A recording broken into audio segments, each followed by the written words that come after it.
Assalamualaikum warahmatullahi wabarakatuh. Saudaraku pemirsa channel terpilih MTA TV dimanapun Anda berada. Alhamdulillah senang sekali di siang hari ini kita berjumpa di program Hikmah ya, yang ditayangkan secara langsung di channel terpilih MTA TV dan juga dirilai oleh Radio Persada FM dan MTA FM.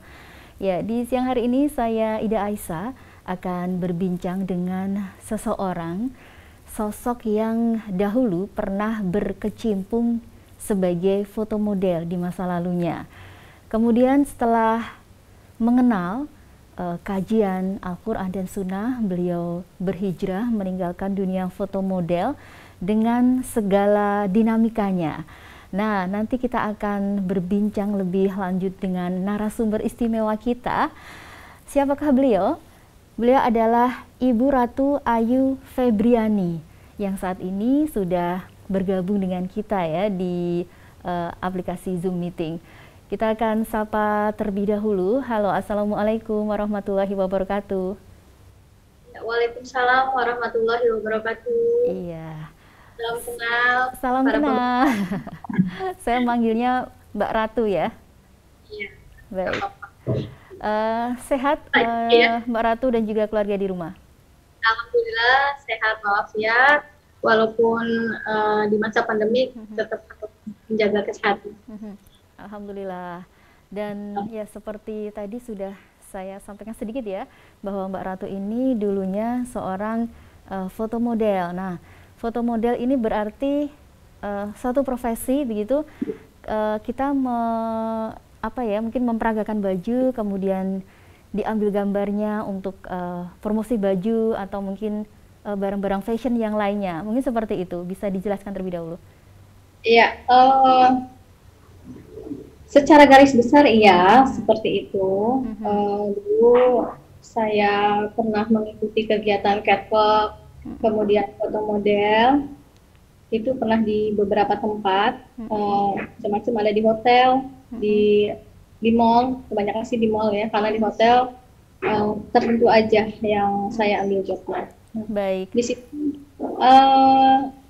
meragakan busananya macam-macam. Ada yang casual, ada yang pesta, itu. Mungkin pernah juga busana muslim? Pernah busana muslim, itu pertama dan terakhir. Itu. Baik. Ya. Kemudian sebelum dilanjut, silakan ini Mbak Ratu untuk mengenalkan diri terlebih dahulu ya kepada pemirsa semuanya.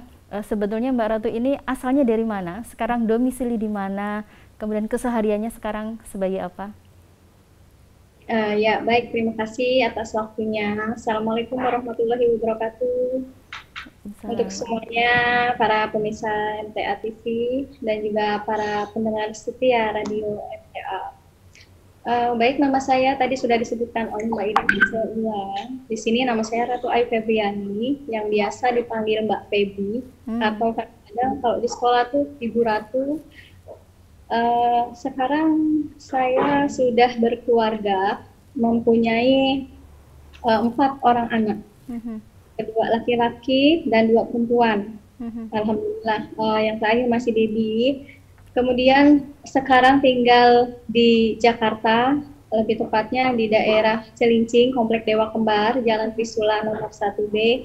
Monggo para saudara-saudara apabila sedang mampir ke Jakarta, monggo mampir nanti setelah tidak ada lagi COVID-19. Baik. Kalau menyinggung tentang suami Mbak Ratu sendiri, ini mungkin di antara warga sudah banyak yang mengenal beliau ya? Iya, alhamdulillah sudah banyak. Bisa disampaikan sedikit? Oh iya, baik. Suami saya itu Letkol Abdul Haris Sarifuddin, yang sekarang sedang bermaisah di Hidros dekat Ancol. Mungkin itu aja. Dan mengaji di MTA cabang atau perwakilan Bekasi ya? Iya, kebetulan kami mengaji di perwakilan Kota Bekasi. Baik. Nah, kembali ke masa lalu, mungkin bisa diceritakan juga awal-awal Mbak Ratu ini mengenal dunia model ini bagaimana ceritanya, sejak umur berapa, dikenalkan oleh siapa? Ya baik, waktu itu saya setelah tahun 1999, yaitu tepatnya kelas 1 SMP, saya pernah mengikuti sekolah modeling.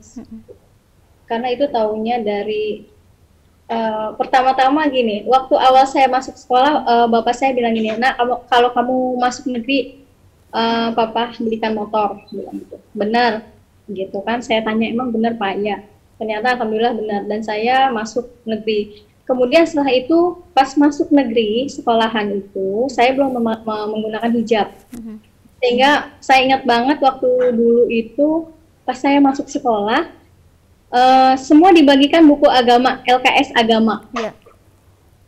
Semua dibagikan buku LKS agama Islam, saya sendiri tidak. Nah, saya bertanya, Pak, atau apa namanya, Bu, kenapa saya tidak dapat? Loh, emang agama kamu apa? Agama kamu bukannya itu ya, Buddha atau Kristen? Oh, saya Muslim gitu. Loh, kamu kayak ini, kayak apa namanya, kayak bukan orang Muslim, bilang gitu. Saya kaget sekali waktu itu. Kok bisa dibilang gitu ya? Karena katanya kamu putih. Kalau saya China, mata saya kok nggak sipit. Gitu. Ya bisa jadi kamu campuran, blasteran. Nah, kemudian akhirnya saya bertekad supaya agak hitam dikit, saya ikut paskibra waktu itu. Nah, setelah itu saya ikut paskibra, dalam jangka sebulan saya hitam. Akhirnya marah-marah, terutama kakak saya yang perempuan, karena waktu itu kakak saya yang paling andil, yang pertama, marah-marah, "Kamu kok hitam sekali, kamu ikut apa?" Lah, langsung ditanyalah ke sekolahan, "Oh, adiknya ikut paskibra." Nah, setelah ikut paskibra, saya minta adik saya berhenti jadi paskibra. Di sini ada ekskul apa? Ada tata busana waktu itu. Oh iya, saya ikutkan saja tata busana adik saya. Kemudian saya ikut tata busana. Setelah dari tata busana, memang saya orangnya agak tomboy. Dalam arti gini, saya cuek. Bahkan dari awal saya kelas 1 sampai kelas 6, itu rambut saya itu gondol. Maksudnya enggak pendek kayak laki-laki ya? Ya, pendek kayak laki-laki. Jadi sehingga kelas 1 itu sama akses kamu harus dipanjangkan, rambut kamu harus dipanjangkan.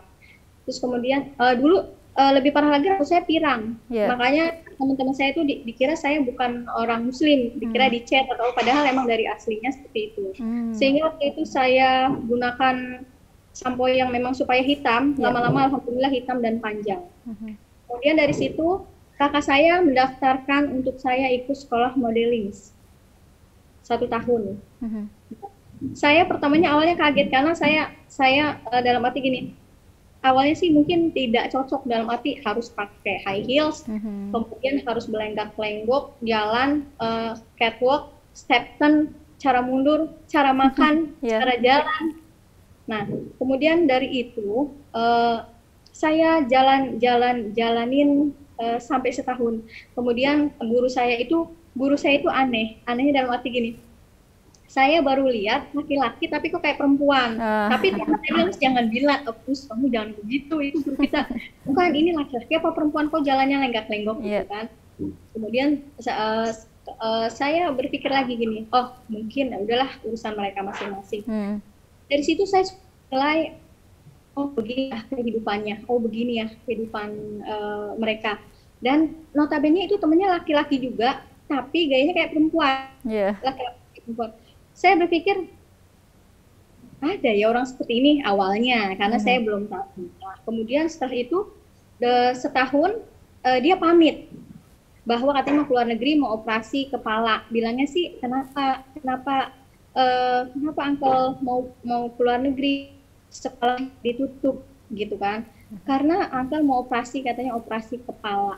Dia bilang gitu, kepala apa? Nah, ada yang bilang itu dia punya kanker, katanya harus dioperasi. Nah, saya itu celetus gini, batin saya, wah jangan-jangan kena azab nih. Ini laki-laki kayak perempuan gitu kan. Astagfirullahaladzim, saya bilang. Walaupun saya tidak memakai kerudung, waktu itu masih ada saya mengenal sedikit lah kata-kata agama gitu. Kemudian itu dari situ saya didaftarkan agensi. Agensi yang nantinya akan disalurkan seperti iklan, untuk iklan brosur, kemudian iklan majalah gitu ya. Ya, majalah atau kemudian kalender dan lain sebagainya, bahkan baju waktu itu. Bahkan saya mengikuti talk show, syuting waktu itu bersama teman saya dulu. Dulu itu saya selevel dengan Sherin Sungkar, Aldi Virus, itu teman saya SMP, Aldi Virus itu. Ya, sempat juga karena mungkin apa ya? Mungkin kalau saya itu orangnya cuek dan tidak malu gitu. Orangnya udah ayo kalau memang mau maju jalan gitu. Kemudian setelah itu saya mengikuti berbagai lomba. Lombanya itu yang saya ikuti adalah yang ada ini harus membuat busananya sendiri.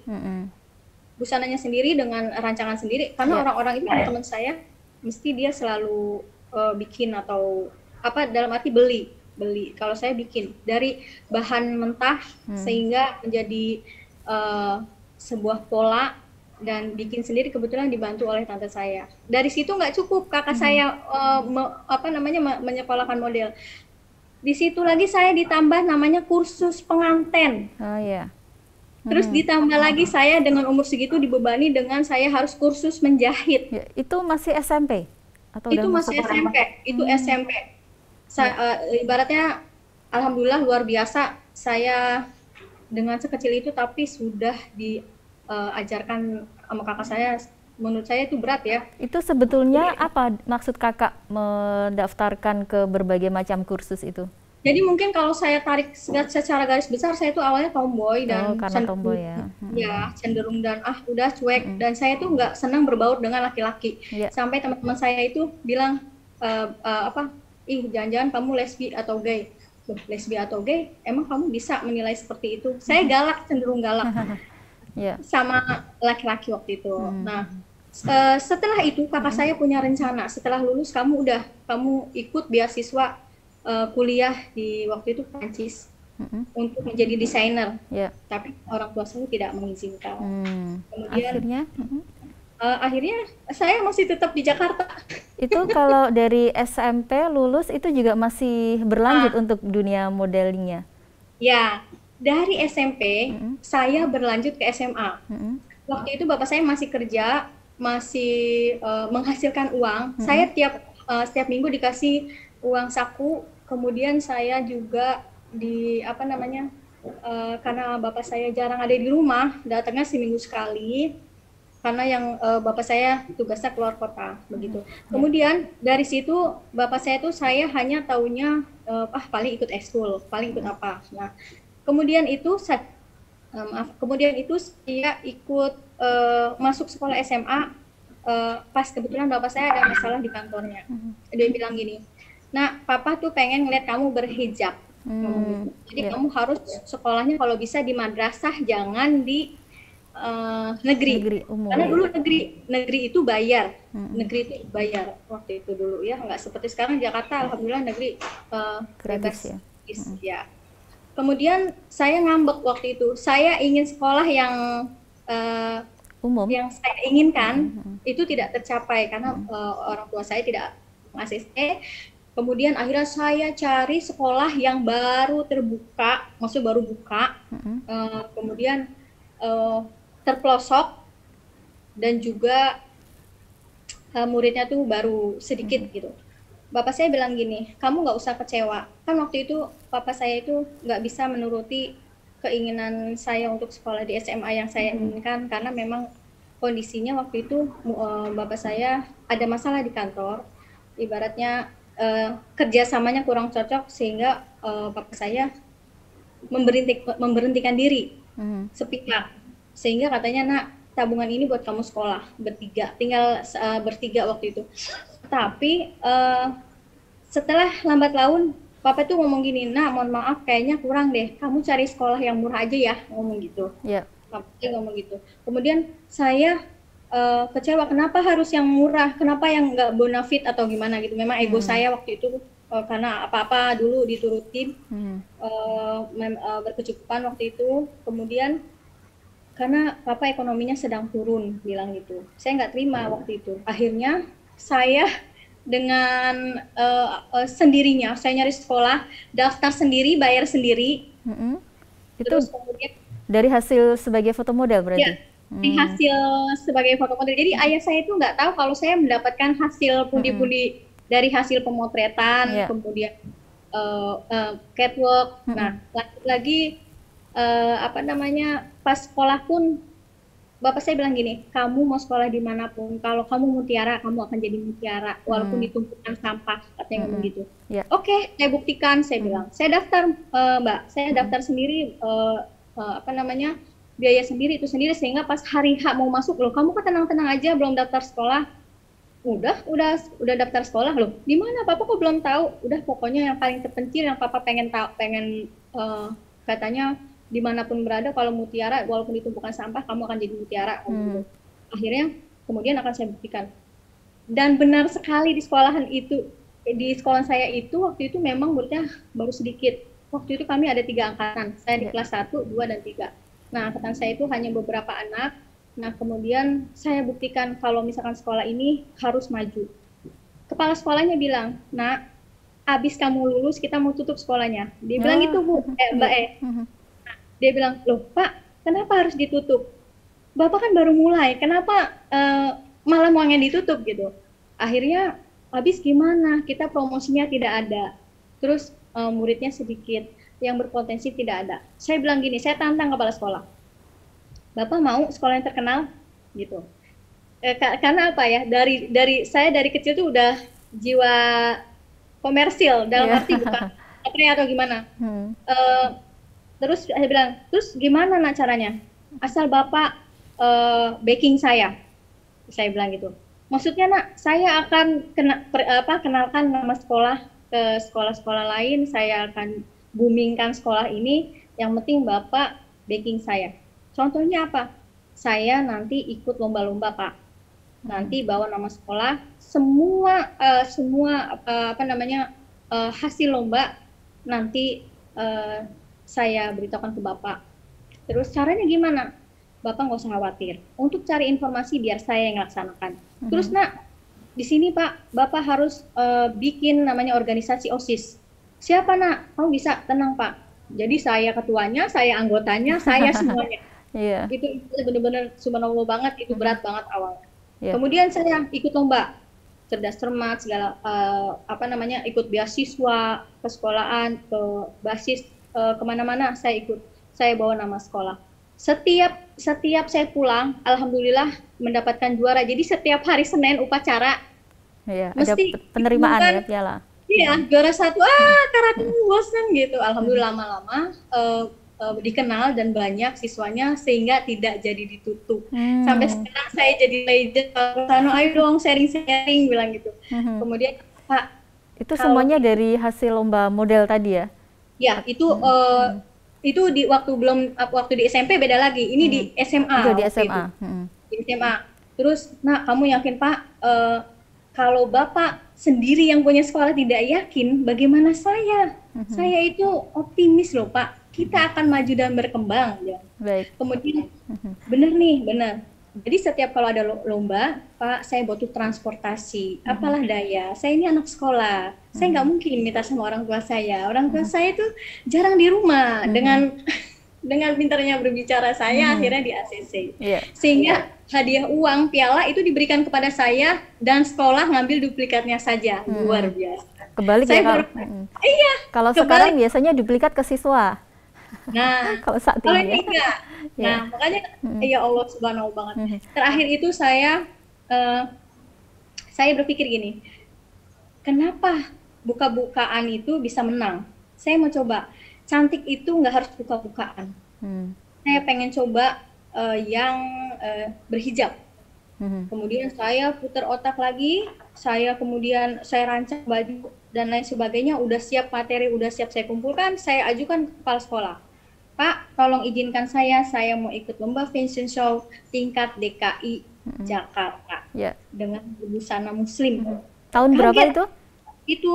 Waktu itu saya tahun 2000. Saya tahun 2003.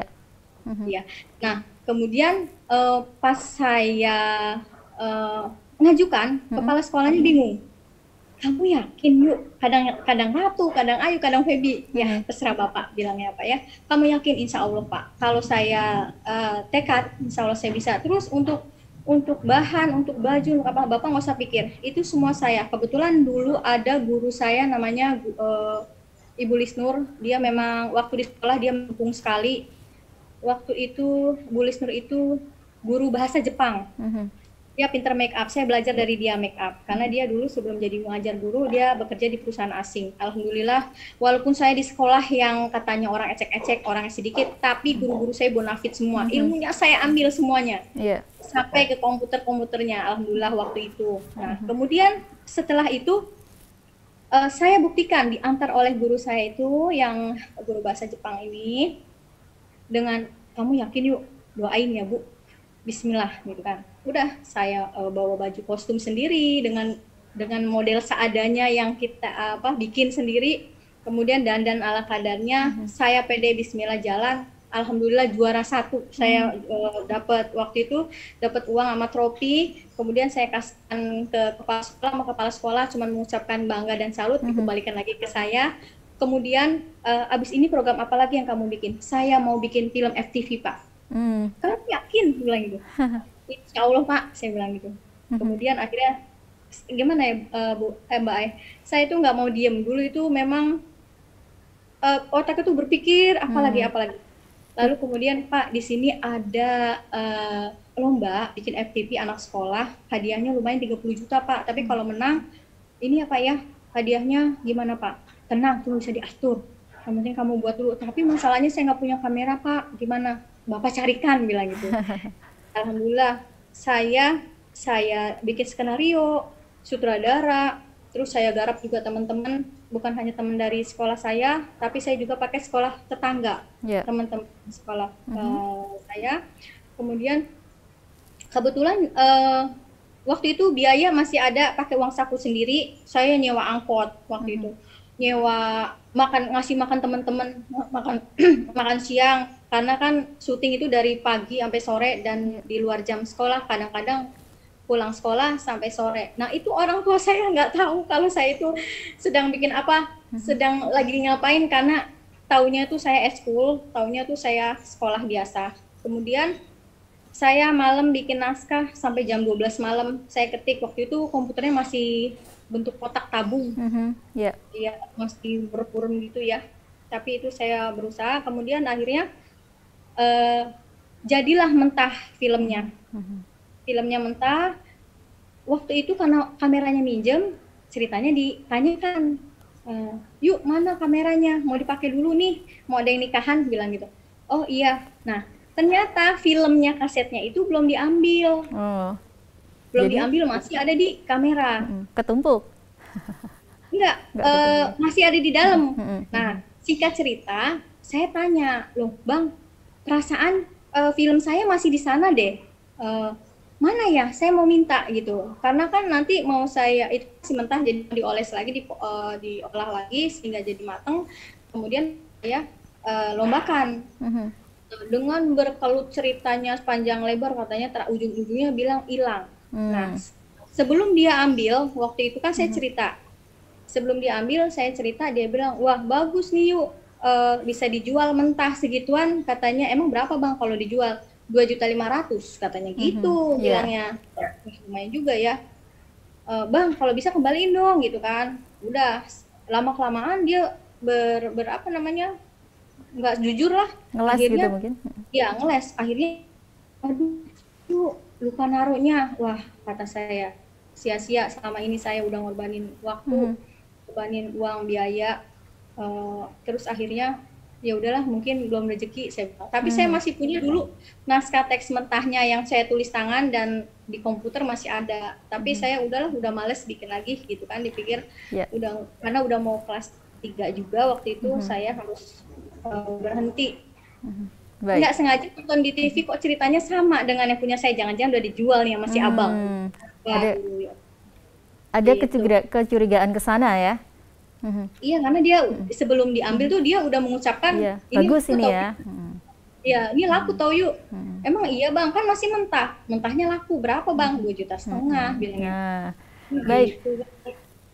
Semakin menarik dan nanti mungkin di sesi selanjutnya bisa juga cerita ya tentang mungkin ketika dulu menjadi foto model ini pernah bekerja sama dengan siapa saja begitu. Nanti dibahas di sesi yang kedua. Ya, kita akan jeda dulu sejenak ya.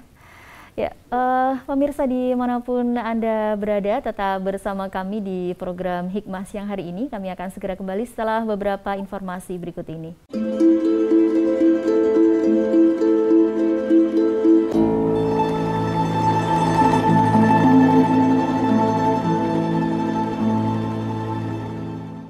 Ya, baik pemirsa, kembali di program Hikmah masih bersama saya Ida Aisyah hingga nanti pukul 2 siang dan kita masih berbincang dengan narasumber kita, seorang mantan foto model yaitu Ibu Ratu Ayu Febriani ya.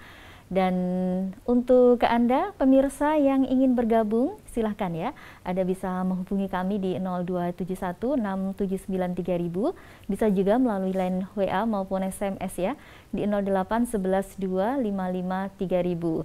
Ya, Mbak Ayu, tadi kita sudah berbincang banyak ya tentang bagaimana awalnya. Saya manggilnya sekarang jadi Mbak Ayu ya tadi, Mbak Ratu ya. Iya, Mbak Ayu aja ya. Apa namanya? Awalnya mengenal dunia model karena memang dimasukkan ke kursus begitu ya oleh kakak, sampai itu berlanjut SMP, SMA. Nah, ketika masih aktif menjadi seorang foto model itu ya, itu apakah juga pernah ini misalnya membantu desainer kondang memeragakan bajunya begitu? Baik, kalau untuk desainer kondang itu belum, karena hanya pernah membawakan brand kaos waktu tahun 2000 lagi boomingnya itu. Di sini boleh nggak sebutin merek? Tidak. Waktu itu ada gimana? Nggak boleh, tidak perlu menyebutkan. Waktu itu waktu lagi tahun 2000 itu lagi tenar-tenarnya brand kaos itu lagi booming sehingga saya untuk dibawakan. Kemudian untuk rancangan busana kebanyakan sih rancang sendiri. Merancang sendiri ya, baik. Kemudian ketika menjadi seorang model ini cita-cita puncaknya apa? Waktu itu berpikiran sempat saya memang akan berhenti setelah saya punya tabungan yang banyak. Kemudian punya mobil, umroh, saya akan berhenti. Terus waktu itu sudah tercapai? Belum, hampir ya. Hampir.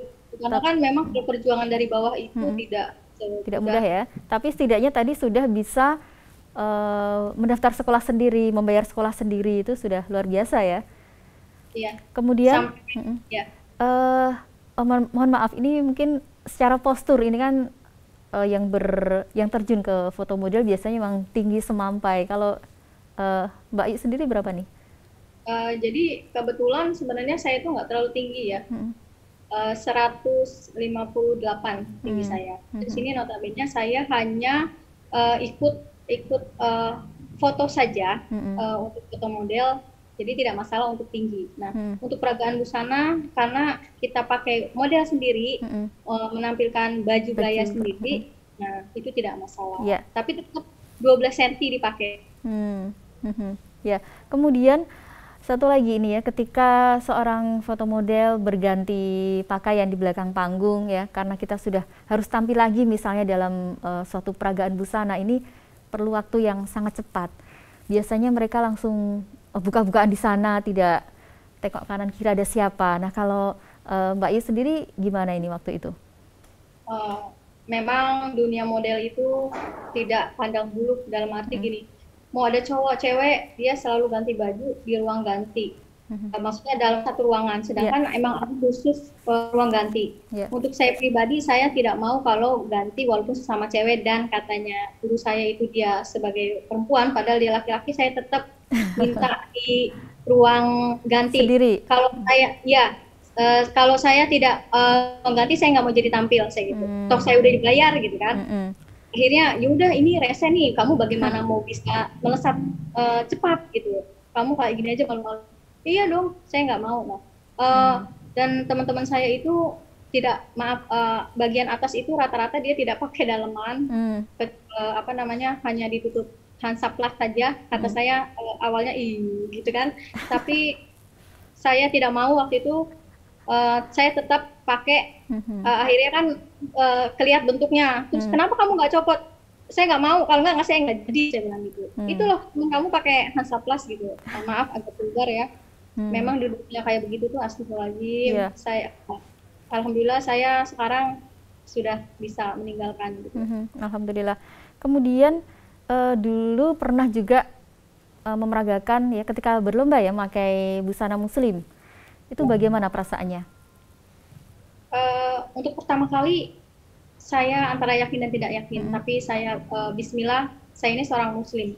Apabila saya memakai baju muslim ya cocok-cocok aja, sedangkan banyak orang bule atau orang Nasrani yang memeragakan baju muslim dengan PD-nya dia memeragakan baju muslim padahal dia bukan orang muslim. Saya nggak bisa gitu loh. Akhirnya saya coba, alhamdulillah malah juara 1. Dan itu tapi saya janji, saya waktu itu saya janji kalau saya ini menang juara 1, ya Allah saya mau berhenti aja. Gitu. Kenapa waktu itu mau berhenti? Ada perasaan mau berhenti?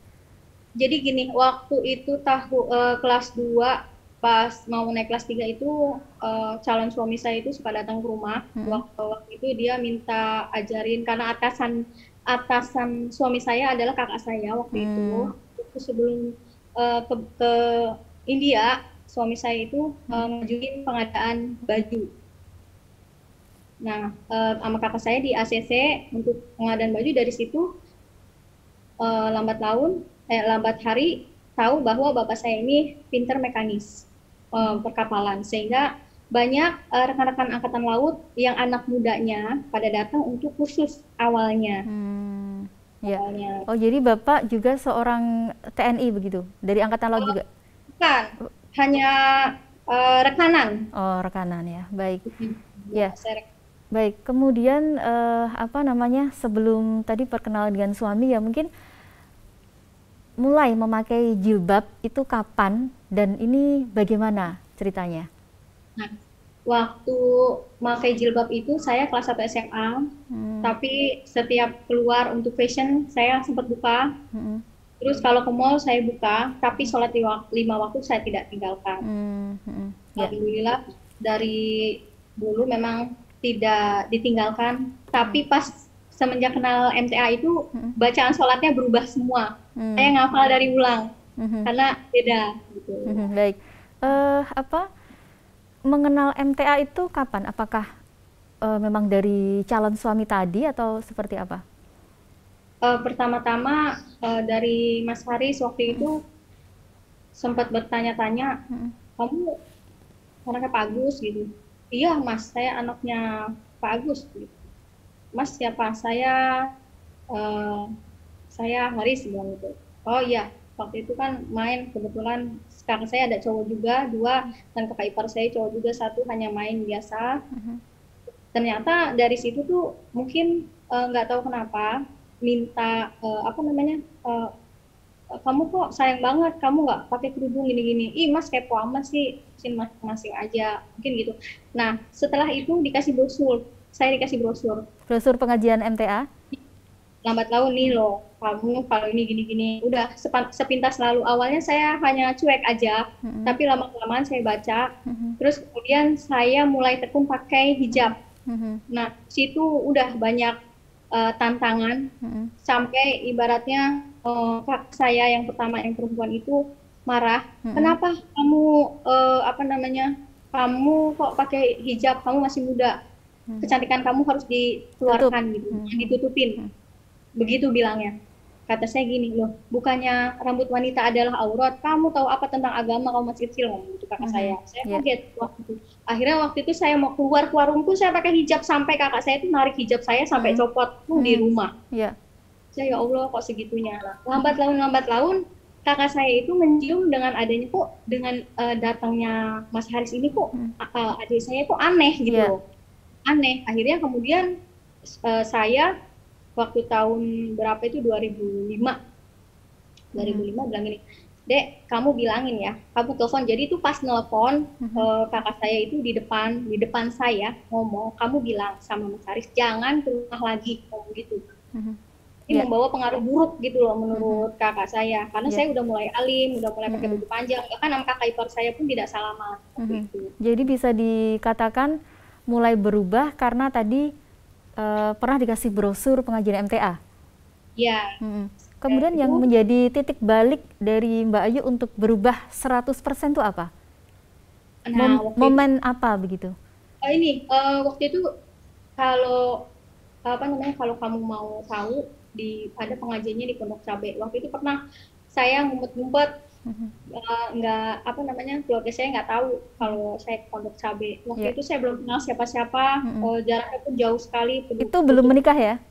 Belum menikah. Waktu itu saya beberapa kali ke sana, kata saya, ya Allah jauh banget begini ya, mungkin ini ibaratnya balasan Allah kepada saya. Kemarin saya sudah membuka-buka aurat atau apa, jadi tantangannya itu banyak sekali. Bahkan lama-kelamaan kakak saya tuh tahu, kamu jangan-jangan ikut pengajian ya, jadi tuh brosurnya ketahuan. Ikut aliran sesat ya. Astagfirullah, aliran sesat gimana sama muslim masa ada saya Nasrani digituin. Kamu ya udah mulai membangkang, kamu gara-gara kenal sama si ini Haris gitu apa. Setelah itu kemudian saya pun, ya Allah, kalau emang mau berbuat lebih baik lagi, tolonglah bantu, saya bilang. Saya berdoa sama Allah. Ya, mohon maaf, kalau tadi yang kayaknya yang banyak diceritakan yang menentang itu kakak perempuan ya. Mungkin kalau dari ayah atau ibu bagaimana tanggapannya? Saya sebenarnya awalnya tidak tahu apa-apa, karena taunya saya ngaji. Jadi tuh di rumah kita tuh masih kental ngaji Yasin setiap malam Jumat dan kopi 7 rupa warna hitam. Sampai saya bahkan hafal tahlil dan Yasin waktu dulu gitu. Gitu. Akhirnya ibaratnya kamu jangan merubah garis keturunan, bilang gitu kakak saya. Itu belum tahu. Nah, setelah pas saya sudah bilang jangan ke rumah lagi, otomatis lo kenapa? Kan kakak saya juga belum bilang sama bapak saya, jadi bapak saya makan omongan. Kemudian lanjut pas Mas Haris lagi di rumah, tidak sengaja itu bapaknya nelfon. Pas bapaknya nelfon itu, uyut saya nanya, siapa Riz? Gitu. Nah, bapak curiga tuh, ayo kamu siapa itu cewek, mana punya pacar ya, gini-gini, pantesan kamu disuruh nikah, nggak mau gini-gini. Oh, pokoknya diceramain sama bapak. Karena bapak mau ngomong sama cewek kamu, Pak, cewek yang mana? Terus akhirnya Dek, singkat cerita, Dek minta tolong kalau bapak yang nelfon, tolong angkat ya. Gitu. Akhirnya, emang mau ngapain Mas? Kalau bapak nanya, iya aja, bilang gitu. Dan terus, udah pokoknya minta tolong Mas, untuk tolong udah sekalian aja. Ternyata pas saya telepon nanya, kamu tahu nggak boleh berpacaran? Kamu tahu nggak surat Ar-Rum, perempuan dan laki-laki tidak boleh berpegang? Saya pikir dulu Mas Haris masa sih udah sebesar ini nggak ada pacar, nggak ada apa, dan ternyata benar saya nggak tahu, notabene benar-benar suami saya itu keluarganya ustadz semua, itu nggak paham. Kemudian bagaimana ini akhirnya menikah itu? Dan waktu itu umur berapa sudah mulai berani untuk melaju ke pernikahannya? Gini, setelah tahu telepon itu, bapak itu maksa pengen ngobrol dengan saya. Kamu tahu nggak, diceramain, setelah diceramain kemudian bilang, kamu mau nggak nikah sama Haris? Terus saya ngomong, dari Mas Haris kan dari jauh, sayanya lewat telepon. Saya bilang dengan mimik mulut yang mengangah-ngangah tapi tidak menguralkan suara. Saya bilang gitu. Apa itu? Udah ini aja, nikah gitu. Mas ini gimana? Maksud saya tuh, Mas gimana ini ditanya nikah? Udah iya aja, bilang gitu. Suami saya nggak dengar kalau itu bilang nikah. Udah iya aja. Langsung saya bilang iya pak gitu. Saya singkat cerita, kemudian telepon lah Mas Haris suruh pulang. Waktu itu entah dibilang ceramain apa nggak tahu saya juga. Kamu yakin serius dengan dia gini-gini, nanti orang Jakarta kamu ditinggalin, kamu dinas, dia dandan gitu, anaknya nggak diurus di sekolah. Ini kita akan buka penelpon terlebih dahulu ya. Ya. Kita buka terlebih dahulu. Halo, assalamualaikum. Waalaikumsalam. Halo, assalamualaikum. Waalaikumsalam. Dari siapa? Dari Santoso di Calomadu. Iya, silakan pertanyaannya ke Ibu Ayu. Ya, Ibu Ayu mungkin bisa disampaikan ini sebenarnya apa yang membuat Ibu itu bersikeras akhirnya meninggalkan dunia itu. Niat yang kuat itu seperti apa background-nya. Itu yang pertama. Kemudian selama ini selama menjadi foto model itu berapa sih sebenarnya honor yang didapatkan begitu? Terus ada juga yang begini, kenapa ada banyak atau beberapa model lah yang nggak tahu terpaksa atau dengan senang hati dia kadang-kadang meragakan foto dengan mungkin banyak tidak bagus untuk dilihat, tidak senonoh begitu. Terbuka begitu seperti ya? itu karena apa ya terbuka lah. Itu ada 3 pertanyaan. Baik. Terima kasih. Assalamualaikum warahmatullahi wabarakatuh. Waalaikumsalam warahmatullahi wabarakatuh. Terima kasih Bapak Santoso. Silahkan Mbak Ayu. Waalaikumsalam warahmatullahi wabarakatuh. Niat kuat ketika meninggalkan dunia model apa nih? Niat kuat pertama yang sangat kuat sekali meninggalkan dunia model ya karena pertama sering dikasih baca brosur dan saya ikut kajian. Kemudian saya ulas lagi bacaan-bacaan kajian, hadis-hadis, dan ternyata tuh hukumannya sangat berat. Dan saya takut sekali, subhanallah. Saya sampai saat ini pun ya Allah, saya selalu bilang, kira-kira dosa yang dulu diampuni nggak ya? Insya Allah kalau bertobat. Baik. Kemudian yang kedua untuk honor?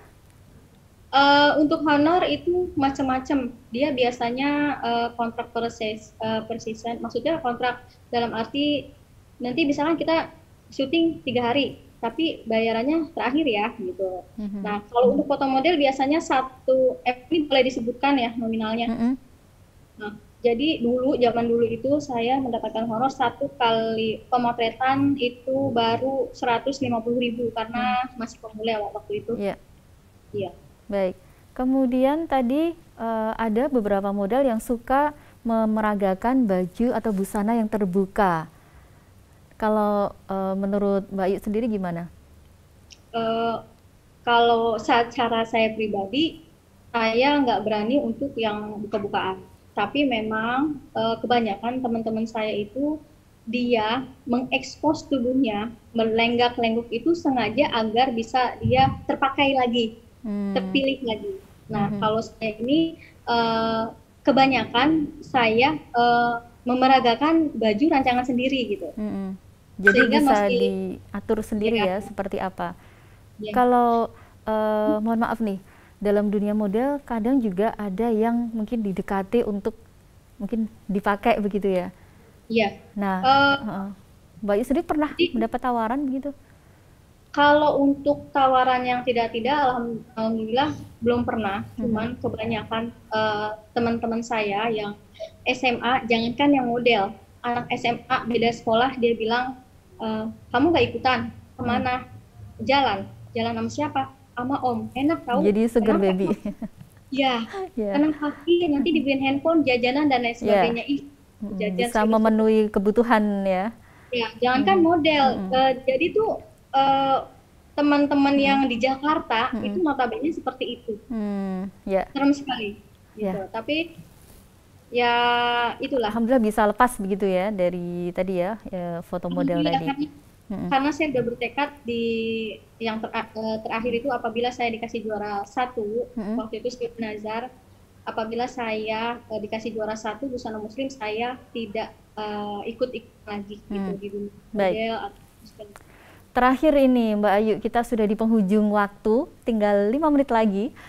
Harapan kedepannya setelah sekarang sudah berhijrah meninggalkan dunia model, keinginan kedepannya seperti apa? Kedepannya sih semua wanita pasti ingin menjadi istri atau wanita yang solehah, bisa mengurus suami dan istri, kemudian hidup damai. Walaupun dulu pertama sekali saya bahkan mau menikah pun bapak saya bilang kalau nggak jadi nggak apa-apa ya gitu. Terus akhirnya ternyata takdir itu menyatukan kita. Bapak saya bilang begini, setelah tahu beda aliran nggak apa-apa anak 6 buang 1 Jadi sampai saya anak kedua saya nggak pernah didatengin sama orang tua saya. Sampai sekarang? Anak kedua, saya anak keempat sekarang, alhamdulillah. Pas anak ketiga baru orang tua saya mau nginep, mau datang. Dan sampai meninggal, almarhum bapak saya meninggal, baru dia bilang ternyata orang ngaji beda, lebih sayang dengan orang tua. Karena saya bilang dengan suami saya, walaupun orang tua atau saudara kita bersikap seperti itu, kita sebagai orang ngaji harus beda. Harus baik ya. Baik. Soalnya tidak menerima dan selalu digituin, udahlah kita tutup buku aja, kita masih keluarga yang ada di Solo, bilang gitu. Tapi saya bilang kita tunjukkan saja, lama-lama suami saya, orang tua saya menerima, dan alhamdulillah adik saya yang terakhir ikut ngaji, dapat orang halal. Alhamdulillah. Baik. Alhamdulillah, terima kasih sekali ini Mbak Ayu ya untuk sharingnya siang hari ini. Banyak sekali pelajaran yang kita peroleh ya dari masa lalu Mbak Ayu, perjalanan hingga saat ini. Semoga jadi inspirasi dan juga penyemangat untuk kita semua dalam menuju kebaikan begitu. Salam untuk seluruh anggota keluarga. Semoga sehat selalu semuanya. Assalamualaikum warahmatullahi wabarakatuh. Waalaikumsalam warahmatullahi wabarakatuh. Ya, baik saudara pemirsa dimanapun Anda berada, sampai di sini perjumpaan kita di program Hikmah siang hari ini. Terima kasih untuk kebersamaan Anda dan kami ingatkan untuk selalu taat pada protokol kesehatan dengan mengenakan masker, rajin mencuci tangan dan juga menjaga jarak. Saya Ida Aisyah Mondiri, Assalamualaikum warahmatullahi wabarakatuh.